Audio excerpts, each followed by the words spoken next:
ever before. Available until the 12th of December.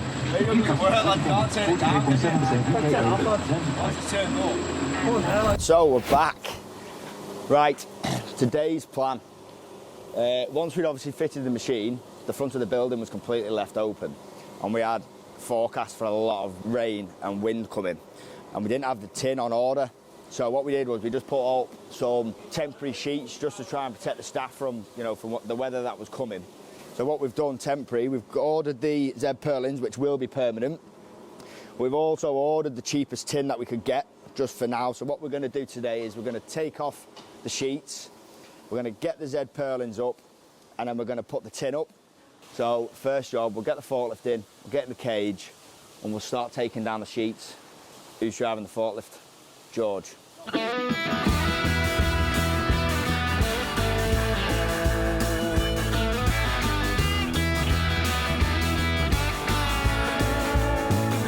We'll just work our way down, taking them all out.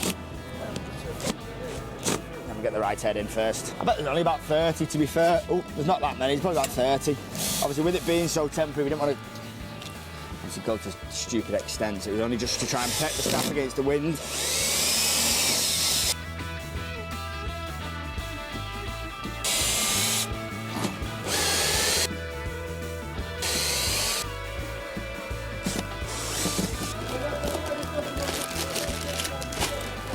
One down. George, would you like a butty? Someone like a butty? I'd love a butty. You can't have a butty, you've not worked hard enough for a butty. I hope you're joking. George, what would you like? Sausage, bacon, eggs, red sauce? I'll have a sausage and egg. Well done egg. Red sauce bomb. Bacon, sausage and egg. Can't wait, bloody starving. Don't eat so much when you're at the field these days. Do it, George, go bloody hungry at the field, us. You need to be realistic here with what I can actually do. Because I've already dropped the self-tappers once. Would you believe that? The bottom of the bag just fell out. Oh my God. I was probably a bit keen, to be fair, thinking that that was going to withstand the weight of all this lot, but hey-oh. Right, single trips. This beam that we've got in the middle here, which we fitted last week, this was taken out of the door section before we opened it all up for the machine to go in.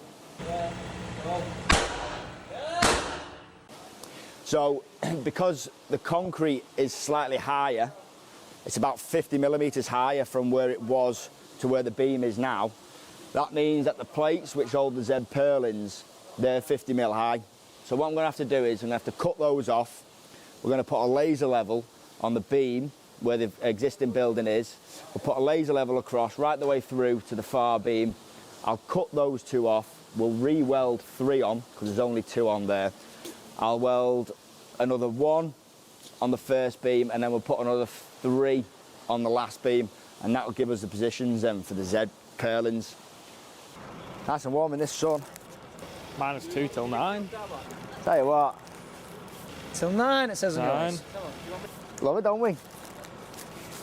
I want to run this. Straight back up, man. Not starting? Not running that. Not starting? What now? There's always bloody something in there. What have we broken here, George? Sweet as a nut, lad. Sweet as a nut. It's a bloody lovely view, isn't it?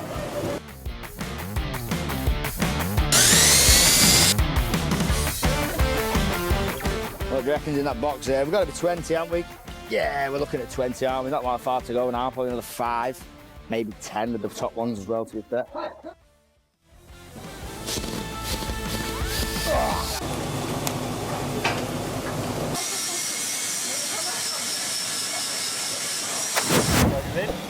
Ainsker Metals in Skaysbrick, Latham way.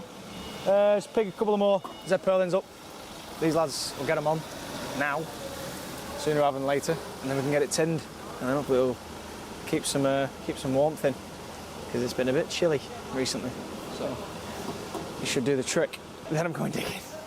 We're going digging. That's all I go, is just go digging all day. I can't not do it. We've only got 3 trailers of cages, so, you know, you fill 3, you come back, by dinner time they've done the 3, so it's like, you can never stay on top of it.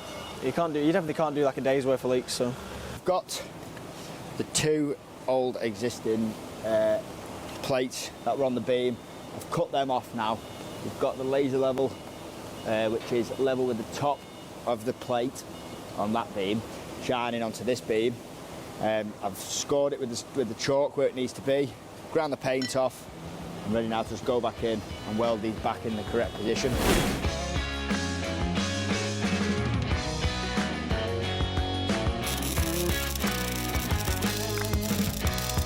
One down, 5 to go. So we've got 10 in the yard now that are full. We've got a tractor and trailer that's parked down the road in a tight space. And John Deere have come to service the tractor, and they're doing it down the road. They dropped the oil on the tractor, and obviously there's an empty trailer full of cages that we need to take to the field. So it's just created a little bit of headache in the yard, but I'm sure Dan will get it sorted. But it's just like, ugh.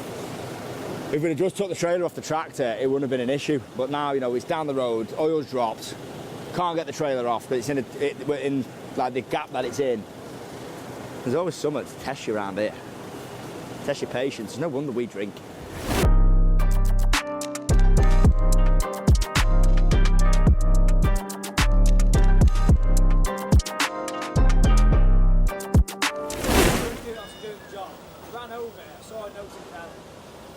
Backing up, ran over, you know, put this in my hand, take it. I'm like, I'm gonna put an envelope now, take it back. I'm like, Bugger that, get the rounding. Sam's just gone down the road, someone's got a bag of stone that wanted just moving in, he's having his drive done up, and he wanted the bag of stone just like booming out so he's a bit closer to where he's working. It's always Sam, he always lands the jobs, he goes up, you know, fellas paid him for it. He would do. Christ, I do the job, I'm joking at you. Right, George.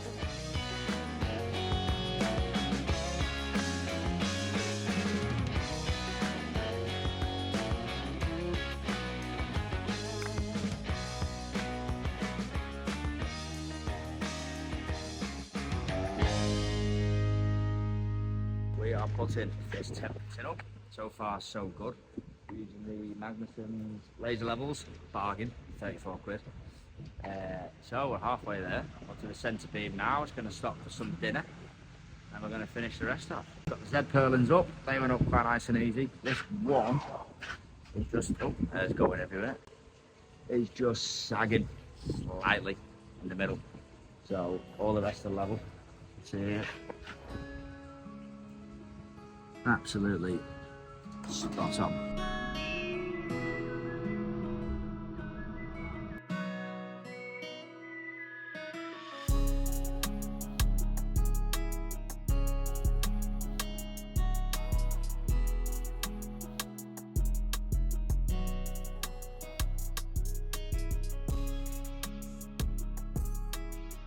So the tin that we're using is Jupiter green.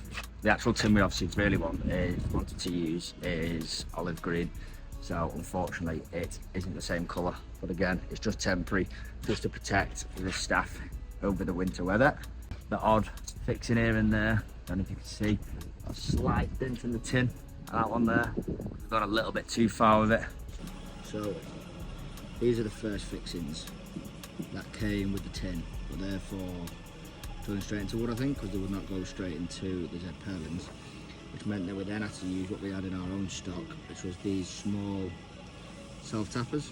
And as you can see there, there's not a lot of cushion between the washer and where the tin is, which has resulted in the tin being ever so slightly dinted in some places where we've drove in too far.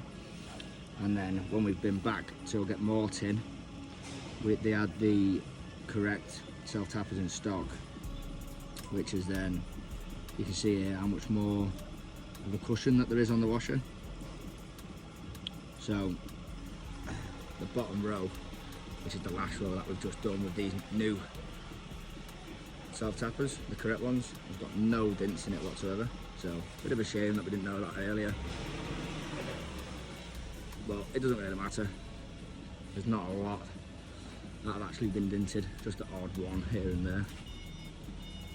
And like you can just see ever so slightly.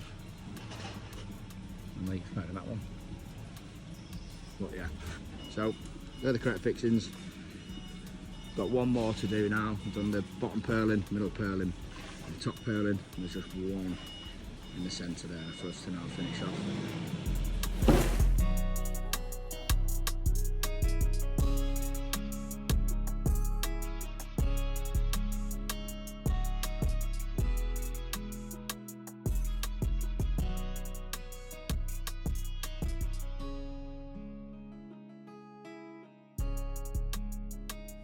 So we've finished the top. Gone along there, put the flashing capping, whatever you call it. Flashing, capping, edging. Whatever you want to call it. So just gone along there, fixed it, finished it off. Top is a little bit wavy, but no one's going to see that. Looks well from the front though. Cap the building off, nice finish. Job well done.